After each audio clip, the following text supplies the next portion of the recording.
welcome to the Senior View. And today I am so fortunate, I am going to be given a private tour, and I'm going to share it with you, of the Town Common monuments. Again, we have Gail Clifford, and we have dear John Palmer. And we are so fortunate to have these two wonderful people who know so much about the history of our town. We want to keep it, and we want to share it with all future generations. Okay, Gail, where are we going to start? We are going to start at that little bush right behind John. Okay. We'll see you later, John. Now, this is the smallest plaque, the smallest monument on the Common in honor of Violet and Iris Carey, who were the two little girls that were killed in the Main Street explosion about a decade ago. Now we're going to go to the biggest monument on the Common. Where is this? That is the gazebo.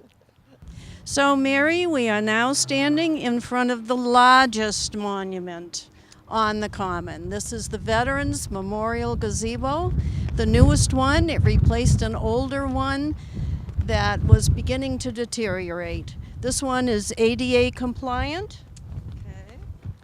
And much larger, not quite as tall, and has beautiful landscaping. It does indeed. It does, yes. And we have some of the plaques from the old gazebo are now here.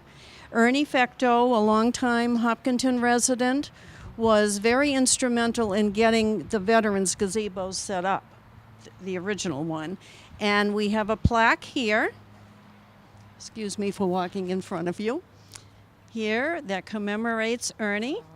And that was put in originally in the old gazebo in 1995.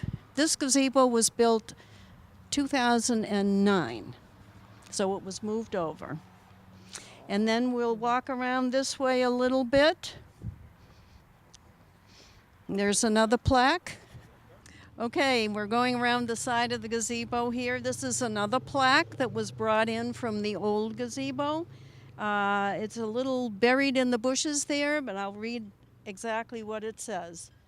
In memory of the sons and daughters of Hopkinton who made the supreme sacrifice of life and all who served in wars or conflicts for the preservation of our free nation. Beautiful. And, oh, by the way, the weather vane at the top, that was moved from the old gazebo too. I'm glad they kept it. I'm going to take you over to the other veterans memorials over here. Very good. Okay, Mary, here we go around the corner. Now, this is another veterans monument that covers many wars and conflicts. The three center panels for World War II and the Korean conflict, and then in the center, in grateful appreciation to the sons and daughters of Hopkinton who served their country, and a list of the casualties in both of those, that war and conflict. Should we read the names? Okay. In case family members are watching. Memoriam for World War II, Paul F. Anderson, Emmett T. Carey, Robert E. Karlberg, Curtis V. Cheney, Merton L. Chenard, Peter D. Cole, Richard G. Irvine, George R. Lowell, John B. McGill, Archibald McNeil, John A. Sables, and William F. Whalen. For the Korean conflict, Victor I. Gallerani and William L. Jackson. Thank you. Good Hopkinton names. Absolutely. Now, for the Vietnam War veterans, two pillars were added. Let me back up here. One at either end. The Vietnam conflict, August 5th, 1964 to May 7th, 1975. And one of my favorite quotes over here on this one, strength is in peace.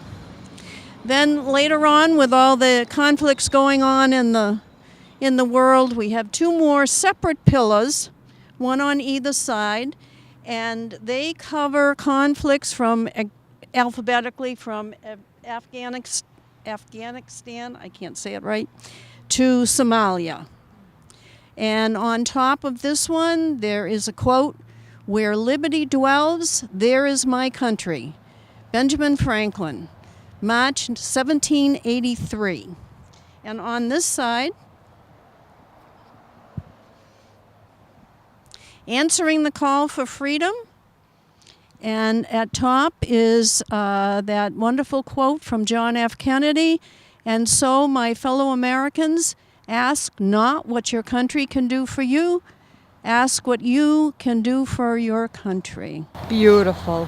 We love our veterans in Hopkinton, don't Yes, we? we do. Yes, we do.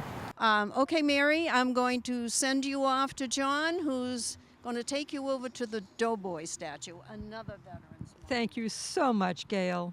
You're I'll a be gift back. to this town. Yes, you will. Thank you.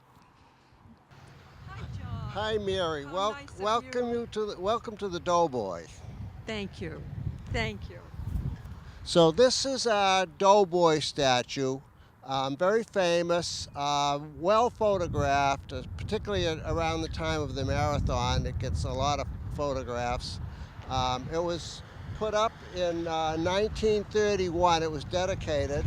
The presentation that was made was by Commander Francis Oates of Hopkinton, and there was a major ceremony that was headed by General Michael Lenahan.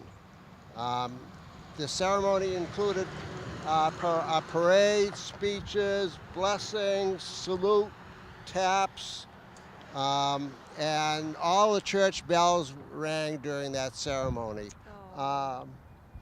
This statue is very impressive. It's 8 feet tall. It's a 5-foot granite base. And on it, there's a plaque, 115 casualties in World War I. 115 soldiers that served in World War I. 3 casualties. The casualties are Daniel McDonough, Stanley McIntyre, and Lee Hughes, who I'll speak about in a moment. This statue was designed by the Kitsons of Framingham. And annually it gets a cleaning right before the marathon by funds that were provided by the Cookie Cumlin family. We also have, I mentioned Lee Hughes was one of the casualties. If we turn around and look across the common, there's the road sign to Holliston, and then right in front of it there's a memorial to Lee Hughes. It says the Lee D. Hughes Square. You don't see it because it's kind of hidden by the road sign. And now we're going to go to the Starter Memorial. And we'll go over this way. So here we are at the Starter, Mary. And this was a wonderful bronze statue that was unveiled on Patriots Day 2008. It's a statue of George V. Brown. And George Brown, interestingly, was born in Hopkinton. He lived here all his life, and he died here. He's a true Hopkintonian. But that's not why the statue is here. He was also, I call him the first man of sports in Hopkinton.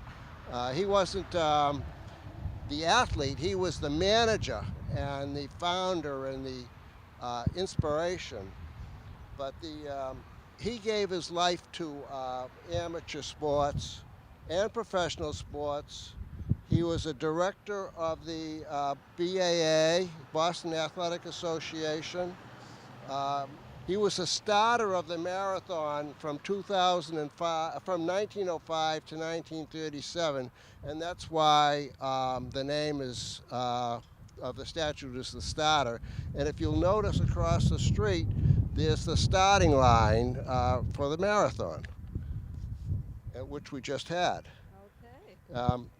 I found it very interesting about Mr. Brown that he was the manager of the U.S. track and field team in 5 Olympic Games. As I said, he was born in Hopkinton. He lived on Hayden Row, on a farm on Hayden Row. It was a family farm, and he's now in St. John's Cemetery. So that is the statue of George Brown, the starter. Marvelous. Mary, I think we're going to go now to the monument that was dedicated to Karen Geneseo. It's right over by the center school. Okay, let's go. So here we are at the Karen Geneseo Memorial. This one was, Karen Geneseo was an outstanding second grade teacher. She taught at the center school for 32 years. Center school is right across the street from the memorial. She died in February 2002. She was only 54 years old. Very sad. There was an outcrying at that time. There was a memorial stone, which we see here, and a tree planting ceremony in June 2002. It was attended by about 100 people. This stone is not in front of the tree in which it was planted, because this tree is a very large tree, and I do not know what happened to the memorial tree. I have a feeling that it perhaps did not survive, but anyways, this is the memorial to Karen Geneseo. From here, I want to take you across the street in front of Center School to show you the Hoyt Memorial. Oh, I'd love to see it. Oh, very good. So why don't we go there? So here we are at the Hoyt statue. This is the memorial to Dick and Rick Hoyt, the famous father and son team that competed in so many marathons in Hopkinton. This sculpture, which is a very, very nice sculpture, was dedicated on Patriots' Day 2013. The Hoyts were overwhelmed with the sculpture and the dedication. They weren't expecting it. It's a particularly moving sculpture. It shows the love between the father and the son, Dick pushing his son Rick.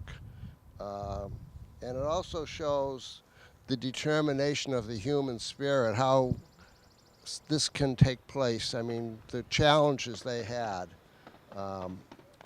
And what I learned about this in preparing for this presentation was, I learned about this motto that's on the plaque in front of us.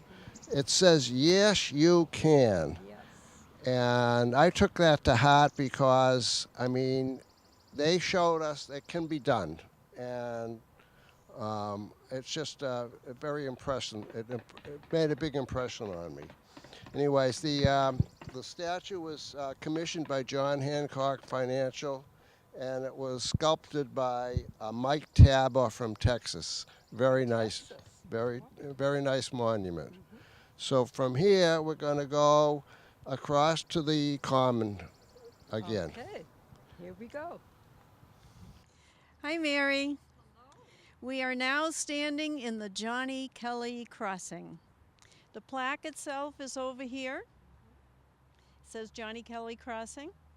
Used to be right in the very center of this, and there was bricks around it, and it's been moved out now because this was all re-bricked at some point. Now, when we had the program on the monuments, I did say that Johnny Kelly was not a citizen of Hopkinton. Well, I've since found out that he actually was made an honorary citizen of Hopkinton in 1981. That was the event, his 50th running of the Boston Marathon. And in 2000, let's see, when did he die? 2004, when he died, they had a little ceremony here honoring his memory. Now I'm going to take you over to the Meeting House Monument, one of the oldest monuments on the Common.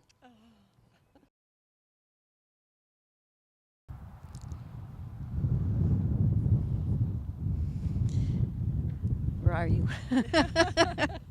Well, this is one of the oldest monuments on the Common. This was erected in 1911 by the Congregational Church, and it is a monument to the approximate location, probable location, of the first meeting house that was built on the Common way back in 1734.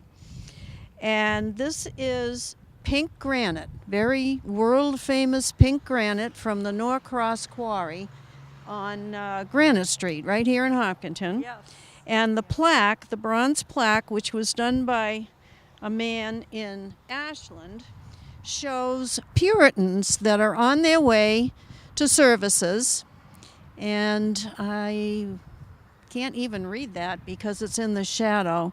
But it does say that it's erected by the Congregational Church in memory of the probable location of the meeting house. The meeting house was here until about 1830 when the first church was built across the way. And then the building itself was reused twice. It was moved across the street to the Valentine Estate and used as a barn. And then later it was moved down to some area behind where Colella's was, and it was used as part of a shoe factory. And now we're going to go to the Dr. Joseph Annunziata monument. Okay, now we are arriving at the monument for Dr. Joseph Annunziata, who was a very well-known Hopkinton physician. When he died in 1977, he left approximately 6,000 patients. He delivered over 500 Hopkinton babies, including 3 sets of twins. Now, the story of how this monument came to be was absolutely fascinating. This is a rough-cut red granite stone, very natural, and the whole idea of the monument was conceived and built through a teacher at the high school, the industrial arts teacher, George Broder, and with help from Michael Name, who was the art teacher, and the students in the industrial arts course.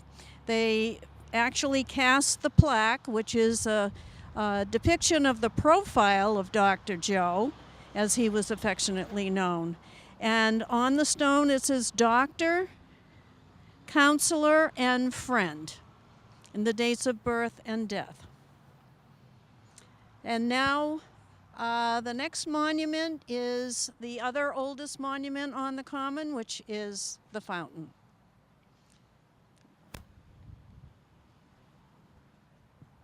Oh, on our way to the fountain, I forgot to talk about the old flagpole that was in approximately this location.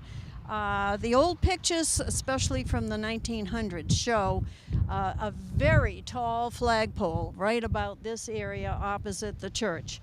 And all I know about it is it fell down in the hurricane of 1938.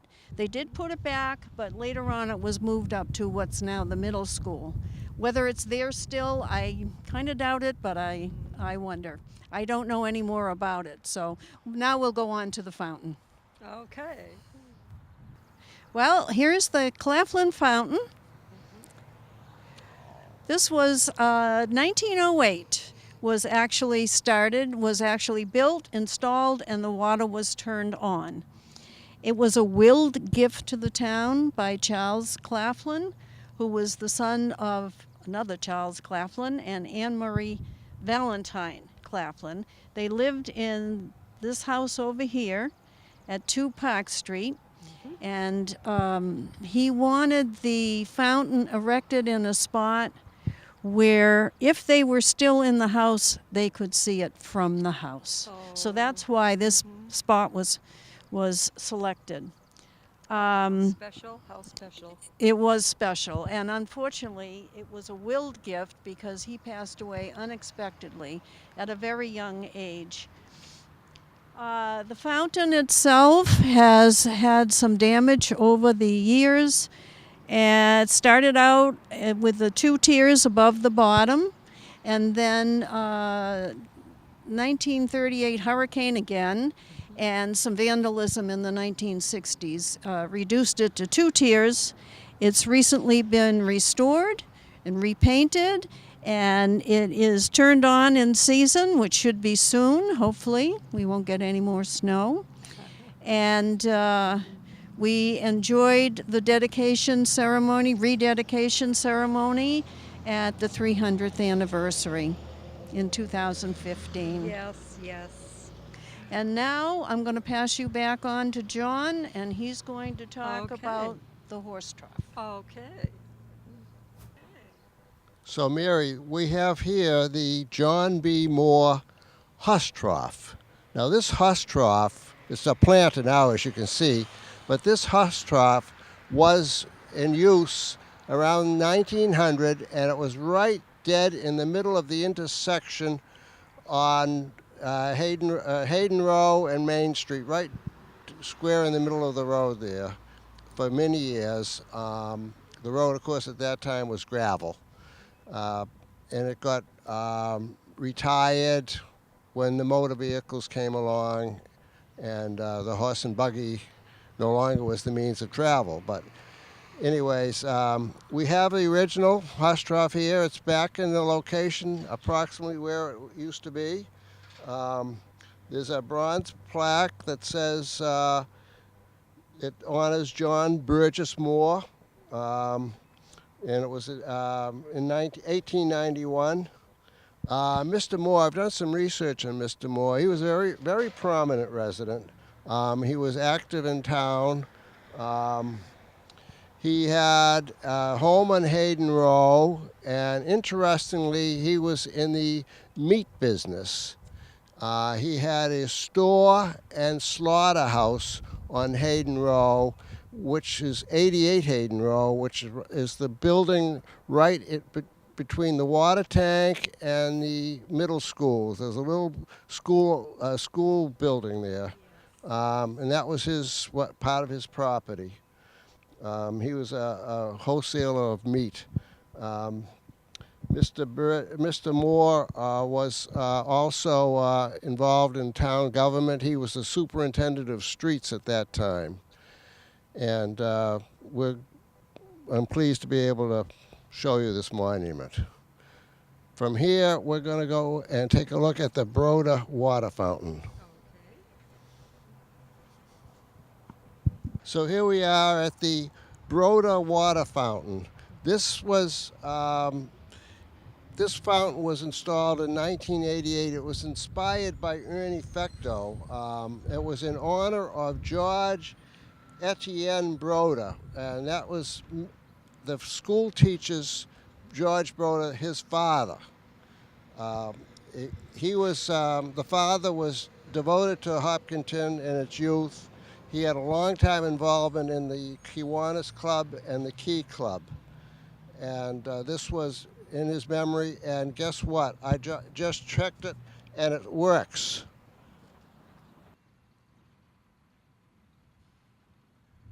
Awesome.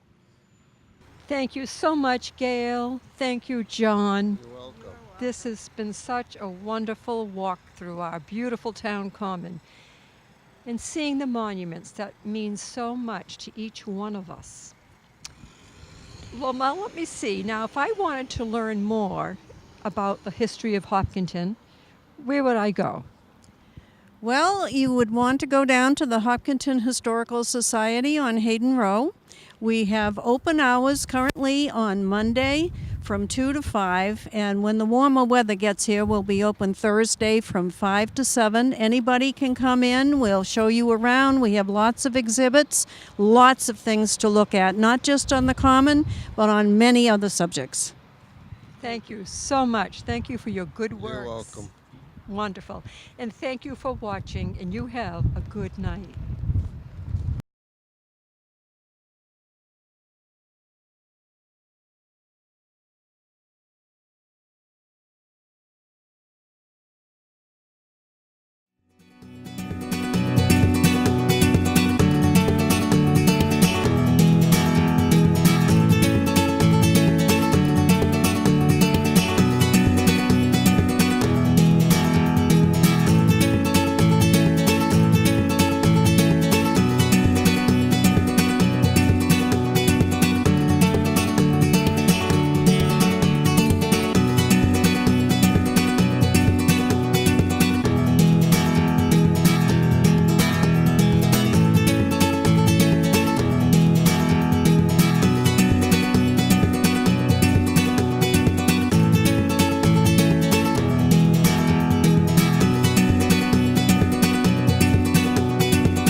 most, 40 children die of heat stroke after being forgotten in a vehicle. In 70-degree weather, it takes only minutes for the inside of a car to heat up like an oven. At 104 degrees, heat stroke begins, followed by loss of consciousness. Yeah. Should go an hour and a half or so.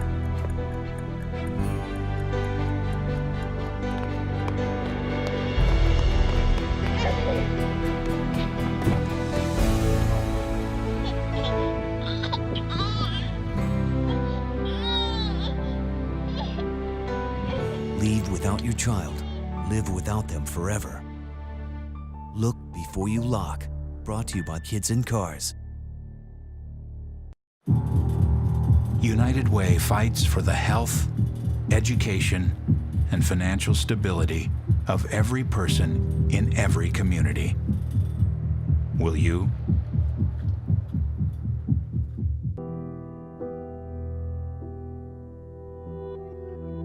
Facing life's difficulties takes strength and determination.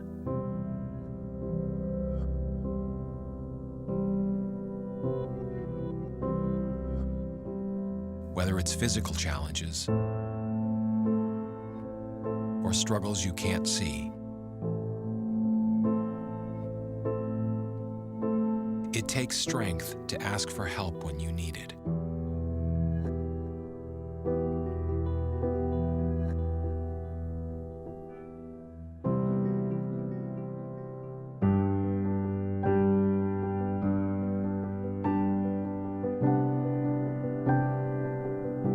Learn how other veterans have reached out for help and hear their stories of strength and recovery at MakeTheConnection.net.